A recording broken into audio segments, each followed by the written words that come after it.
А что если попробовать записывать рилсы и делиться своими мыслями, не думая о том, чтобы быть понятной, чтобы как-то подбирать слова, а просто быть собой.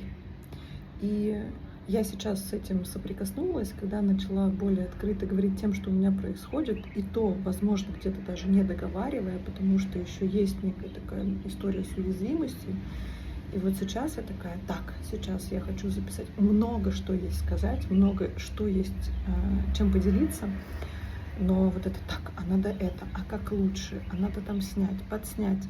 И это, конечно, так интересно запускает внутренние процессы, поэтому вот сегодня хочу записать много разных видео для того, чтобы пройти вот этот этап, когда я только начала такая: я говорю, я вот могу и смело проявляться, и не скрываться дальше вот в эту ракушку и там что-то там казаться, короче, не казаться, а быть.